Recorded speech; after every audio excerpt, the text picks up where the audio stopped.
कहानी की शुरुआत में हम मैक्स नाम के एक मिलिट्री डॉग को देखते हैं जो अमेरिकन फौजियों को अपने पीछे अफगानिस्तान के एक टेररिस्ट इलाके में ले जा रहा था। वहां के लोगों ने फौजियों को देखते ही उनके खिलाफ नारे लगाने शुरू कर दिए। इधर मैक्स कुछ सूंघता हुआ अपने मालिक काइल को एक छोटे से घर में ले आया। मैक्स काफी देर तक एक कारपेट को सूंघता रहा। उसने कारपेट के नीचे बनी वो खुफिया जगह ढूंढ निकाली जिसमें गैर कानूनी बंदूकें और हथियार छिपाए गए थे। ये साबित हो गया था कि उस इलाके के लोग आतंकवादियों को हथियार बेचते थे। अपनी ड्यूटी खत्म करके काइल बेस पर पहुंचा और अपने पिता रे और माँ पैमेला से वीडियो कॉल पर बात करने लगा। रे भी एक रिटायर्ड आर्मी ऑफिसर था। काइल के माँ बाप भी मैक्स से बहुत प्यार करते थे। हालांकि काइल के भाई जस्टिन को कुत्तों में कुछ खास दिलचस्पी नहीं थी। कुछ दिन बाद काइल को उसके सीनियर ऑफिसर्स ने बुलाया। पता चला कि जितनी बंदूकें उन्होंने जब्त की थी वो सारी ऑफिस तक नहीं पहुंची।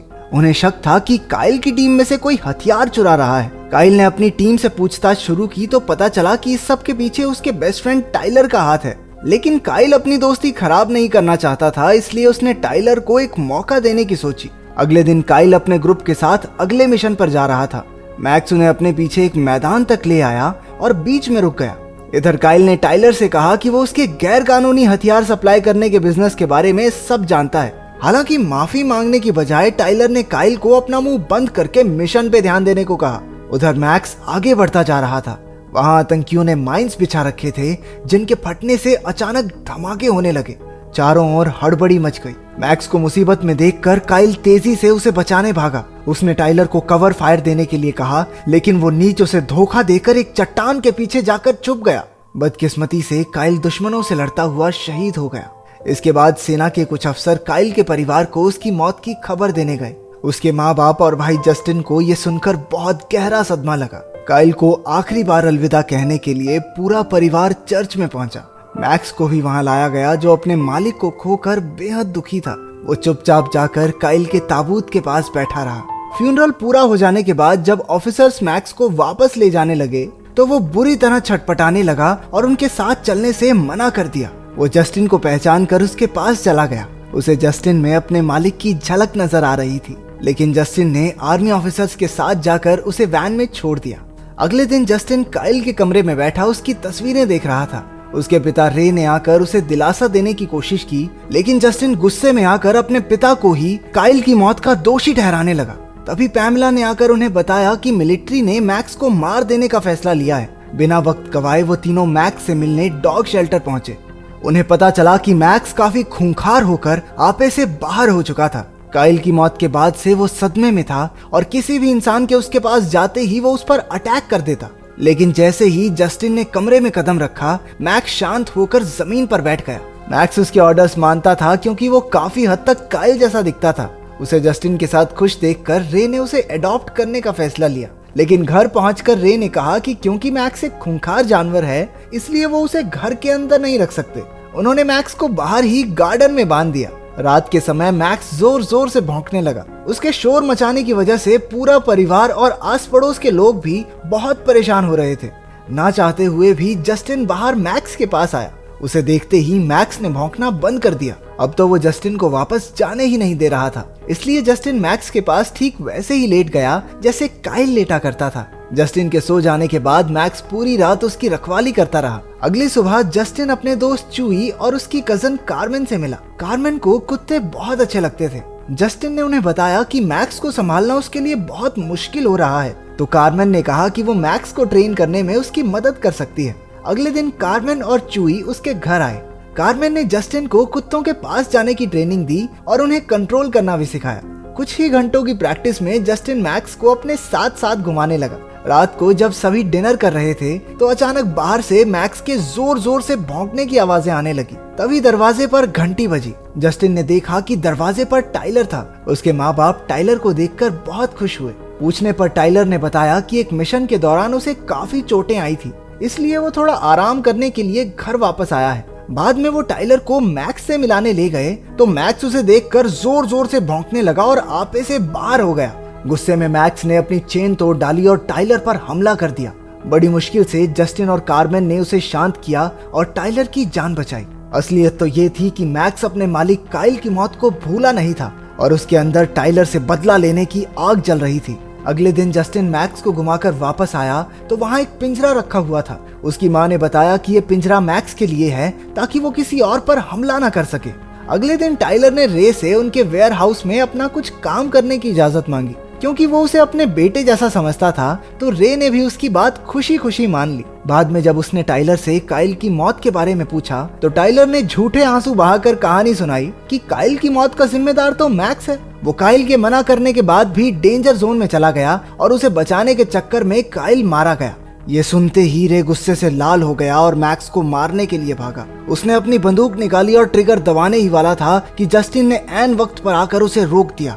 अगले दिन जस्टिन फौज के डॉग शेल्टर में पहुंचा। वहां उसे काइल का दोस्त सार्जेंट रियस मिला, जिसने बताया कि मैक्स उनका आज तक का सबसे बेहतरीन मिलिट्री डॉग है। उसके मुताबिक मैक्स कभी भी काइल को चोट नहीं पहुंचा सकता। उसने ये भी बताया कि टाइलर को कोई चोट वोट नहीं लगी, उसे तो नौकरी से सस्पेंड किया गया है। उसने चूई और कार्मेन के साथ मैक्स की ट्रेनिंग के समय की वीडियोस देखी। तब उसे पता चला कि मैक्स काइल के कितना करीब था। उसे अब पूरा यकीन हो गया था कि मैक्स की वजह से काइल की जान नहीं जा सकती। तभी वहां चूई का दूसरा कजन एमिलियो आ गया। बीच में उसे टाइलर का कॉल आया जिससे जस्टिन को उस पर शक हो गया। इसलिए एमिलियो के जाते ही वो मैक्स के साथ उसका पीछा करने लगा। कुछ देर बाद वो जंगल के बीच पहुंचे जहां एमिलियो टाइलर से मिलने आया था। तभी वहां कुछ गुंडे भी आ गए जो असल में टाइलर से हथियार खरीदने आए थे। तब जस्टिन को समझ आया कि टाइलर असल में अफगानिस्तान के गैर कानूनी हथियार अमेरिका में बेचता है। उसी वक्त उन गुंडों के कुत्तों ने मैक्स को भौंकते सुन लिया और उसके पीछे भागने लगे। मैक्स उन दोनों खूंखार कुत्तों से अकेला लड़ गया और उन्हें हराकर जस्टिन के साथ भागा। खुशकिस्मती से वो हाईवे तक पहुंच गए जहां एक औरत ने उन्हें लिफ्ट देकर घर तक छोड़ दिया। अंदर जाकर जस्टिन ने देखा कि टाइलर और उसका पार्टनर डेप्यूटी स्टैक वहीं मौजूद थे। वो जस्टिन की साइकिल को जंगल में देखकर समझ गए थे कि वो उनके बिजनेस का राज जान चुका है। स्टैक ने अपने हाथ पर झूठी चोट दिखाकर इल्जाम मैक्स पर लगा दिया। उन्होंने जस्टिन के माँ बाप से शिकायत करके कहा कि वो जल्द से जल्द मैक्स को कहीं दूर भेज दें। जब जस्टिन नहीं माना तो टाइलर उसे अपने साथ अकेले में ले आया और उसके पूरे परिवार को जान से मारने की धमकी दी। अपने परिवार की जान बचाने के लिए जस्टिन मैक्स को भेजने के लिए राजी हो गया। कुछ ही देर में डॉग शेल्टर के लोग आकर मैक्स को ले गए। इसके बाद टाइलर काम पर था जब रे ने उससे पूछा कि बिना उसकी इजाजत के उसने स्टोरेज यूनिट का इस्तेमाल क्यों किया। असल में उस स्टोरेज यूनिट का इस्तेमाल टाइलर गैर कानूनी हथियार रखने के लिए करता था, लेकिन उसने झूठ कह दिया कि वो जगह उसका एक दोस्त इस्तेमाल कर रहा है। उधर मैक्स डॉग शेल्टर में कंट्रोल से बाहर हो रहा था।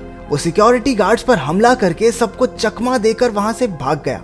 रात को रे जस्टिन से बात करने आया, लेकिन वो कुछ नहीं बोला। रे समझ गया कि जस्टिन जरूर कुछ ना कुछ छुपा रहा है, लेकिन जस्टिन बहुत डरा हुआ था, इसलिए उसने पूछने पर भी कुछ नहीं बताया। बाद में रे अपने स्टोरेज यूनिट पर पहुंचा जहां उसने टाइलर और स्टैक को ट्रक में बंदूकें रखते हुए रंगे हाथों पकड़ लिया।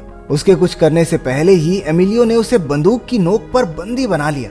उधर पैमेला को रे का मैसेज आया कि वो आज रात अपने हंटिंग हाउस में रुकेगा, लेकिन पैमेला के मुताबिक उनका कोई हंटिंग हाउस था ही नहीं। जस्टिन चूई और कार्मेन के साथ अपने पिता को ढूंढने निकल पड़ा। उन्हें स्टोरेज यूनिट्स का ताला टूटा हुआ मिला। मैक्स ने ताला सूंघा और उन्हें रे की ओर ले जाने लगा। पूरी रात इधर उधर ढूंढने के बाद जस्टिन और उसका ग्रुप एक सुनसान जगह पर पहुंचे। उन्होंने टाइलर को उसके साथियों के साथ हथियार बेचते देखा। रे भी उन्हीं की कार में बैठा था। जब तक जस्टिन और चूई टाइलर पर नजर रखे हुए थे, कार्मेन जल्दी से पुलिस को बुलाने चली गई, लेकिन टाइलर के कुत्तों ने जस्टिन को सूंघ लिया और उन पर हमला करने के लिए भागे। लेकिन इस बार भी अपने मैक्स ने उन दोनों कुत्तों को पेल दिया। इधर टाइलर और एमिलियो जंगल में जस्टिन के पीछे भागे। रे ने भी मौका देखकर स्टैक पर हमला करके खुद को आजाद कर लिया। जल्द ही मैक्स और जस्टिन भी वहां पहुंच गए। दोनों बाप बेटे का दिल एक दूसरे को देखकर भर आया, लेकिन खतरा अभी टला नहीं था। उन्होंने प्लान बनाया कि दोनों अलग अलग रास्तों से जाकर टाइलर को चकमा देंगे। दूसरी तरफ स्टैक अपनी कार में बैठकर बाप बेटे को ढूंढने निकला। उसने रे को देखकर उस पर गाड़ी चढ़ाने की कोशिश की, लेकिन रे ने उस पर गोली चला दी। गाड़ी ब्रिज के नीचे जा गिरी और जोरदार धमाका हुआ। उधर टाइलर ने जस्टिन को पकड़ लिया। वो उसे जान से मारना चाहता था क्योंकि जस्टिन की वजह से उसकी बनी बनाई डील खराब हो गई। उसी वक्त मैक्स ने टाइलर पर जोरदार हमला बोल दिया। उसने झपट कर टाइलर को ब्रिज से नीचे नदी में गिरा दिया। सही वक्त पर कार्मेन पुलिस के साथ पहुंच गई और सारे बदमाश पकड़े गए। आखिर में जस्टिन और मैक्स काइल की कब्र पर खड़े थे। जस्टिन ने काइल का शुक्रिया अदा करके पहली बार उसे सैल्यूट किया। घर लौटने पर उसके दोस्तों और परिवार ने उसका जमकर स्वागत किया। बाहर मैक्स का पिंजरा भी नहीं था। रे ने कहा कि अब से मैक्स उनके परिवार का हिस्सा बनके घर के अंदर ही रहेगा। उनका परिवार एक बार फिर से पूरा हो गया। क्या आपके पास ऐसा कोई पेट है जिसे आप अपने परिवार का हिस्सा मानते हैं? कमेंट्स में जरूर बताना।